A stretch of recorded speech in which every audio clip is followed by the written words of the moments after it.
Welcome to the Shared Path. I'm Maggie Linton. We're pleased to chat with New York Times bestselling author Karina Yann Glaser as she wraps up her very popular Vanderbeekers series with Book 7, The Vanderbeekers Ever After. With laughter, lots of pets, eclectic neighbors, plus the magic of Harlem, Karina shares the lives of a multiracial family full of love. Welcome, Karina. Thanks so much for having me on your show. I'm really Well, excited to talk to you. Oh, I'm excited to talk to you too, because just in the preview that we were talking about beforehand, you kind of know, I know your area very well. Mhm. When you said 141st Street, where they live, it's just a very exciting area. And can you believe how much Harlem has changed in the past 10 to 15 years? It has changed a lot. Harlem Hospital, which is just a few blocks away from us, has done a whole revamp, and it's some beautiful artwork across the facade that faces Lenox Avenue, and it's just this really beautiful historical piece of art. And yeah, it's been amazing. But I also love that that history also sort of has a claim on Harlem, like all of the original brownstones are still here. All of those brownstones that were made 100 years ago, a lot of the areas are designated as historical sites, so they can't be changed. And I love that about Harlem too. Um, yeah, it's a very special neighborhood. My sister's father-in-law used to live on 145th between Convent and Amsterdam. Oh, And beautiful. yeah, that's when you talk about brownstones, I think of that area and all up toward the college. It's just absolutely Yes. magnificent. Yeah, the college with its architecture is like, it's just incredible. It's so beautiful. Yeah, and I should say that the college we're talking about, folks, is City College. So let's talk about you before we even get into your writing of the Vanderbeeker series, because you didn't start out in New York. You came from the West Coast, I did. California. Yes. So I was actually born in Illinois, in the Chicago area, and then we moved to LA when I was 5, and then I stayed there until college, and I came to college in New York City. And yeah, I lived in a really quiet household in the suburbs of Los Angeles, up in the mountains. And I lived on a street that was super, super quiet. There were no kids around. Like everyone just sort of like kept to themselves.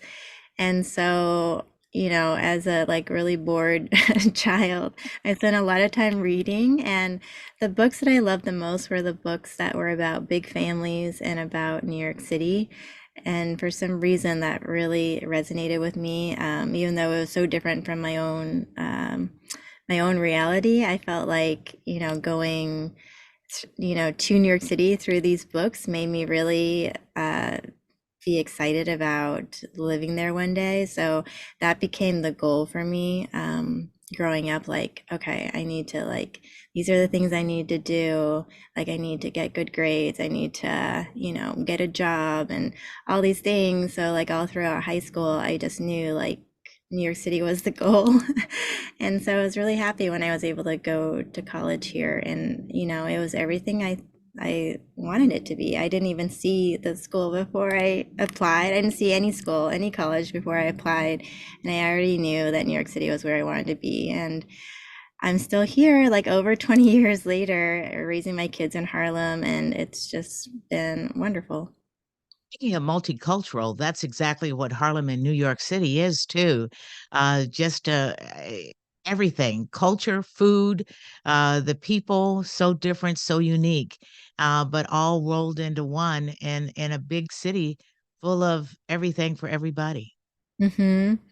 Yeah, I mean, I really wanted to capture that in the books. The fact that, New York City is a transient city, but it's also a city where a lot of people set down roots, and there are just like some tried and true New Yorkers out there that, have lived there their whole lives. The inspiration for one of the main characters in the book, she's the Vanderbeeker's neighbor.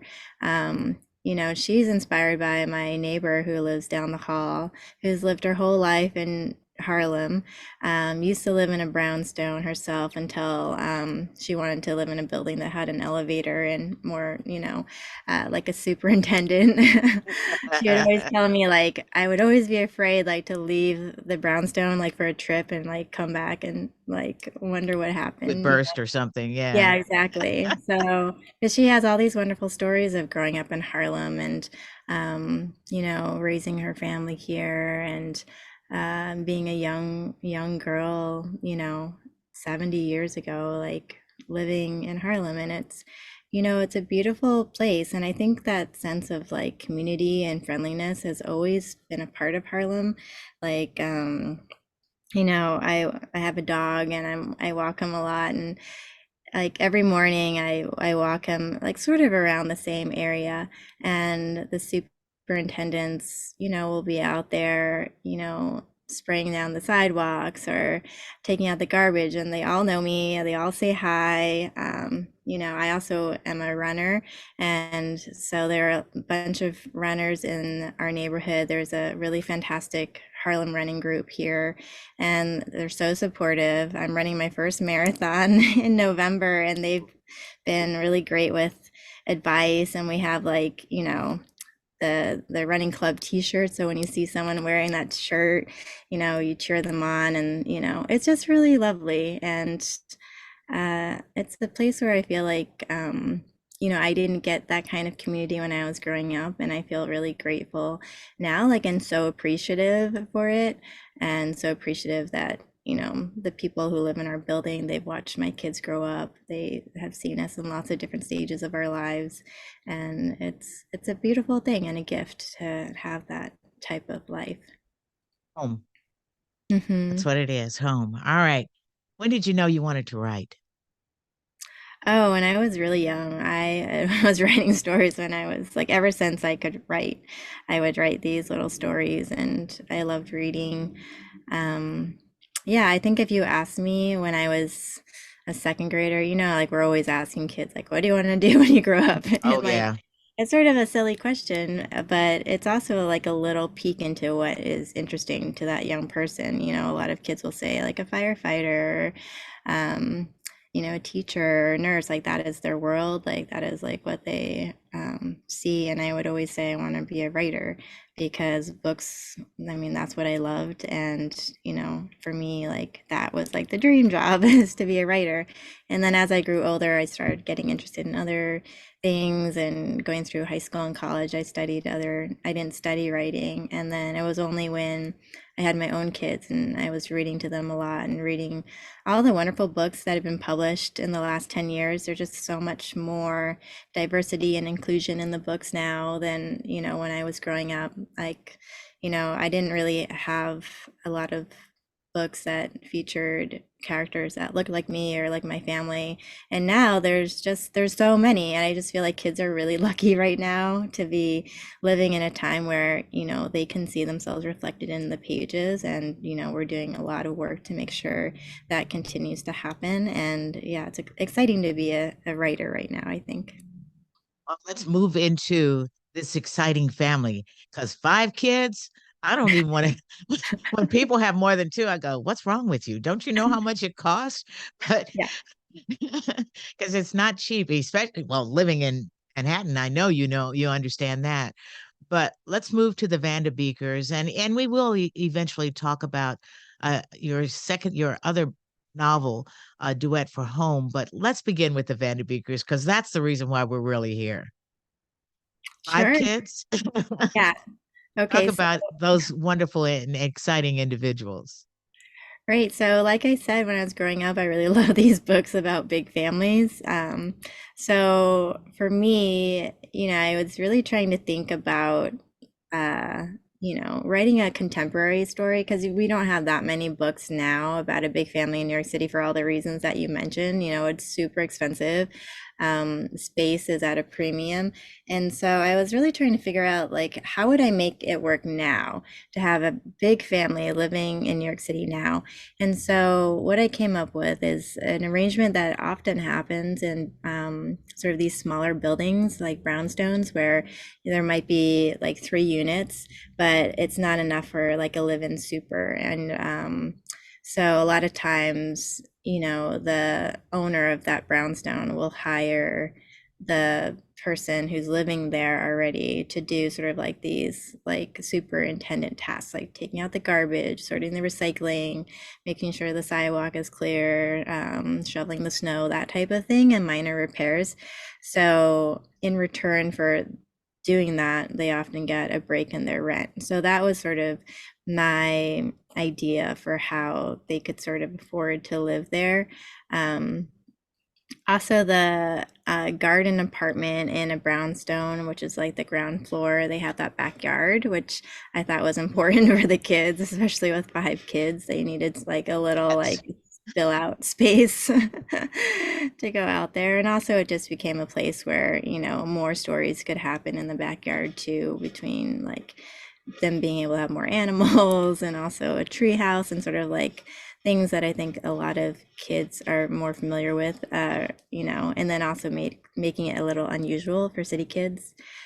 Yeah, so it's 5 kids and their parents and their pets, and then on the floor above them is a couple that they're very close with that sort of act as grandparents to them, and then on the top floor is their landlord, Mr. and Peterman. Mr. Biederman, and he in the very first book is super mysterious. The kids don't really have any interaction with him at all. They pretty much leave him alone and try not to bother him because he's just super grouchy. He also never leaves his apartment, so the kids are like, there's this mystery about him. So they're all like, when something like that happens, like someone who's a little unusual, there's lots of speculation, like why wouldn't that person leave? So there's a little mystery in the first book, and then the books continue up until this final book, which is the 7th book, The Vanderbeekers Ever After. And it is sort of like a full circle moment, I think, for the Vanderbeekers from that first book where, they have Mr. Biederman there and they're trying to figure out why he is the way he is and why he acts the way he acts.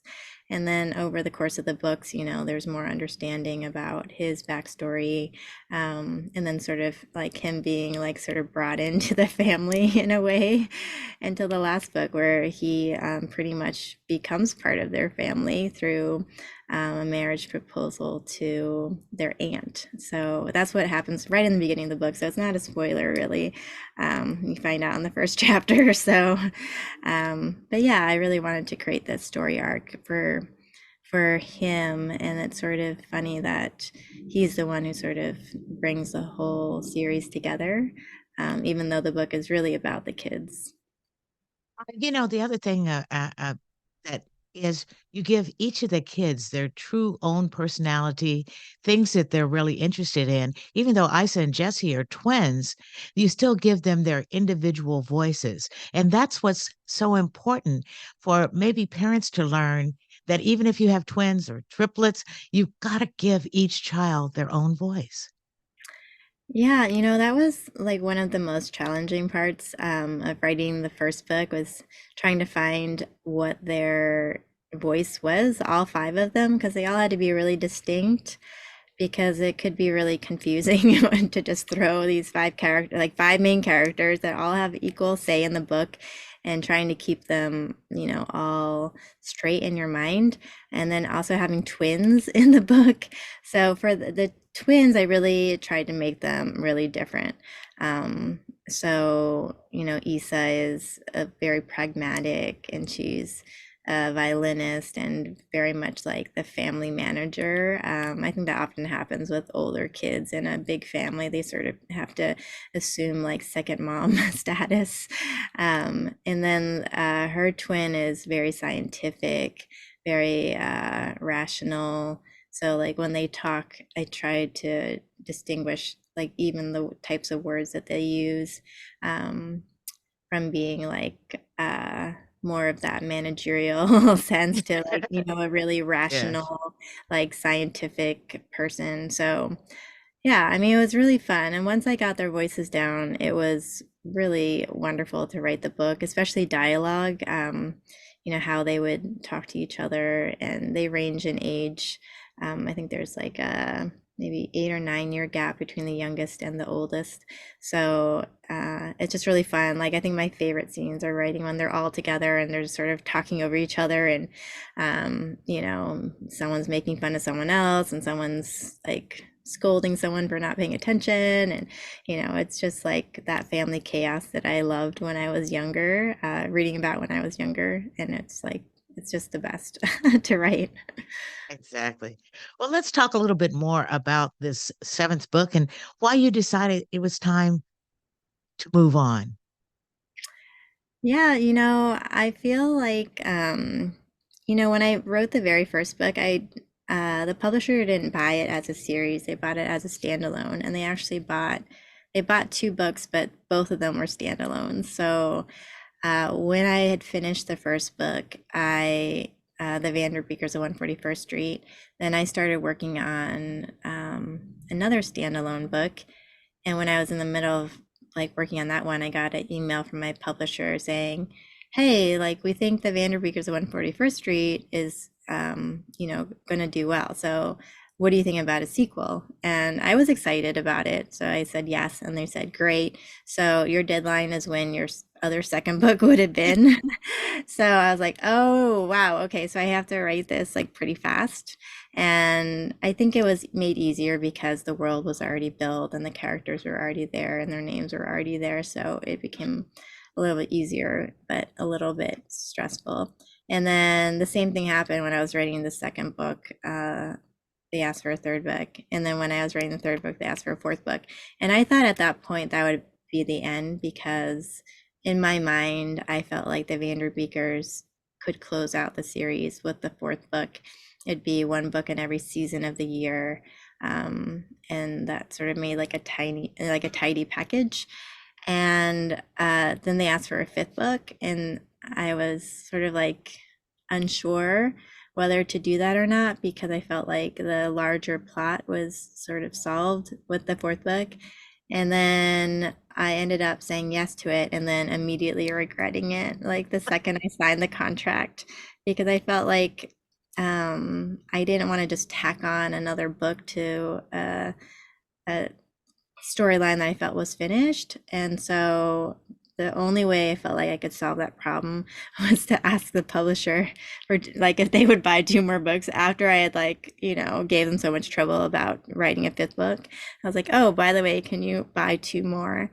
And thankfully they didn't have a problem with that, but that allowed me to sort of build out this larger story.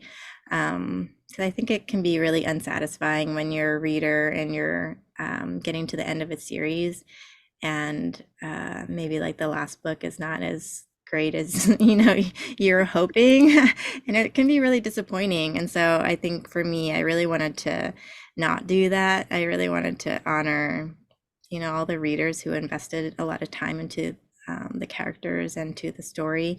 And I really wanted to end it in a way that I felt like there was a plot for that book, but also that it was finishing a larger plot that sort of wove through all the books. So yeah, it was a little tricky to write that last one.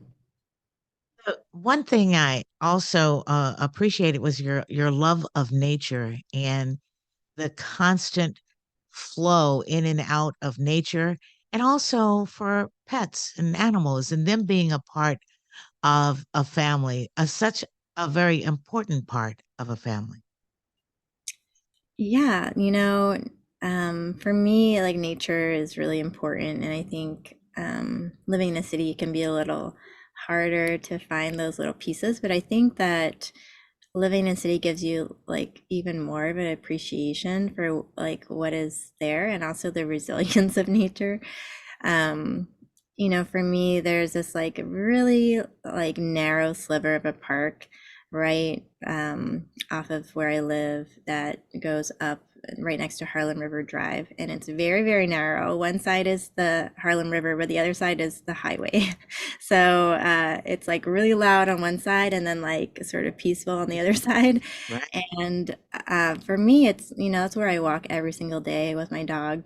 And it's a time where I think about my stories and I think about, what I need to write that day or where my story is going or any problems I'm having with the plot or the characters. So it's really like my time to really think about the story. And when you live in an urban place, you have to really purposely be grateful for all the pieces of nature that you see. So it's sort of funny because sometimes, like, I'll go to a national park. We try to do that every summer. And I'm just like, totally like wow, like I cannot believe this exists in the world just because living in an urban environment, I'm always like a tree, it's amazing, A lot of concrete. yeah, it's like you're just so grateful for every little piece, and then you go to a national park and you're like, I cannot believe that this exists. So I do feel like for the Vanderbeekers and writing about them, I really wanted them to have an appreciation for that because I think it's important for your health to like really appreciate and respect nature. And in the second book, I talk about that a lot in the Vanderbeekers in the Hidden Garden, where they're looking to transform this parcel of unused land that has sort of just been like a dumping ground and just, lots of weeds and neglected. And they really want to transform it into a community garden.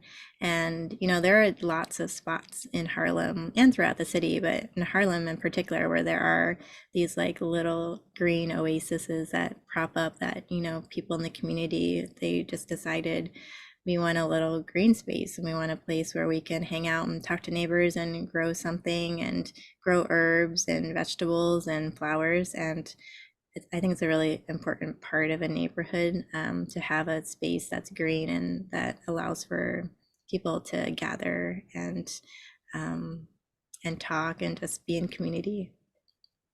I think about the first time I ever went to Harlem, which was like 1964, and we were visiting my aunt. Mhm, And I think about how people would just come out in the early evenings when it was, starting to get a little cooler. mhm, And they would always be a gathering, whether people were sitting on steps or watching basketball over at a court. There would be people who weren't even connected to the players or anything, just to be with friends and a mhm, sense of neighborhood that was constantly there. mhm, And with our neighborhood where I grew up in Kansas, there were always people together, but we gathered in people's backyards. But mhm. there, it was a different sort of gathering. Yeah, I do agree with that. I mean, because I grew up in like a really quiet neighborhood where no one talked to each other and people just sort of avoided each other. Like you went from your car right to your house, and moving to New York, it was like amazing People because everywhere. yeah, like people are everywhere and they all want to talk, and it's just really sweet. We live across the street from a nursing home, and there are always folks just sitting outside, chatting. There was like this, we live right off of a bridge, and there was like I don't know, just a big traffic jam yesterday. It was like Sunday afternoon and just so much traffic, and everyone was just gathered on the corner, like talking to each other, like asking, what do you know about this? Like what's happening? Everyone's just really friendly and they don't care, who you are. Like it's just really nice. Because I have my dog, I think it gives people permission to just talk to you if you have a dog. So, yeah, I'm walking my dog all the time, so people notice me, or I run a lot in the area, so people will ask like, "How's the running going?" And it's just really nice Yeah. to feel like people know Quite you. different than what people are perceived because of what the media says. It's Mhm. harsh and that kind of stuff. It really is a real neighborhood. We're getting short on time, so I really want to talk about your work with the homeless and transitional housing, and how you have been so much a part of that as a former teacher, but also your book, A Duet for Home, because it's a problem all over the country, and your the beauty that you bring to it and the dignity that you bring to it. Thank you. So right out of college, I really wanted to work in the nonprofit sector, and so I was looking a lot at various organizations. And one of the organizations that popped up was this organization called Homes for the Homeless. And I feel really lucky that they hired me because it was just a transformational time in my life. It was my first like full-time job with benefits. And I remember going there and like just right out of college, like I didn't know anything about, working in an office and but the people there, they were just, people that changed my life. And it was a place where I felt like they gave me a lot of opportunity to explore things I was interested in. So even though I worked in the admin office, they let me, they knew how interested I was in literacy. So they let me write a picture book that sort of explored homelessness and helped younger readers understand homelessness through a lens of a picture book. And they let me work in our after school programs. We, at that time, Homes for the Homeless was the largest provider of transitional housing for families experiencing homelessness in New York City. So we were housing like 540 families a night. And so that was like thousands of people. And we had after school programs and daycare and job training programs inside the shelters. And I would go once a week to the after school program and work with the kids in literacy, because I think when you're moving around a lot and maybe you're not getting, the same teacher throughout the course of a school year, it can be really hard to keep up with, your classmates on anything because you're just moving around a lot. And then after a while, it can be really hard because if you're behind on reading, then it's sort of embarrassing, and then you don't want to like read a book that all your classmates think is a baby book, or like sort of see that you're not reading. So then you pick up the same book that they're all reading, but you're only pretending to read it because you didn't have that consistent schooling. So I did a lot of literacy work, and that sort of led to writing A Duet for Home, which is told in two voices. One 12-year-old is just entering the shelter system, and the other one has lived there for a few years. So they have very different perspectives on what it's like to live there. And, they're very different, but they become friends over the course of their time. And it's, got a lot of music in it and how they're connected by music, and also self-advocacy, which I think a lot of kids in their position have to do and learn at a really young age, is how to advocate for themselves and advocate for, what they need. And yeah, that was a very hard book to write, I think, because it contained a lot of information. There are just a lot of things that kids who are living in a transitional facility experience that I think a lot of us don't understand. So I really tried to show that in the story, but not in a like didactic way, just more as like this is their reality and this is how they deal with it. And kids are really resilient, but I think it's important that we all still provide as much help as we can to kids who are needing it. Listen, beautiful work. I ask you to please keep writing. And many thanks to New York Times bestselling author Karina Yann Glaser. The final book in her Vanderbeekers series is The Vanderbeekers Ever After. It's a beautiful nod to family, Harlem, and the power of love. For more on Karina and her books, check out her website, karinaglazer.com. Once again, that's karinaglazer.com. She can also be found on Instagram at Karina is Reading and Writing, and on X, aka Twitter, it's Karina Yann Glaser. Until next time, seek peace and spread lots of love. I'm Maggie Linton.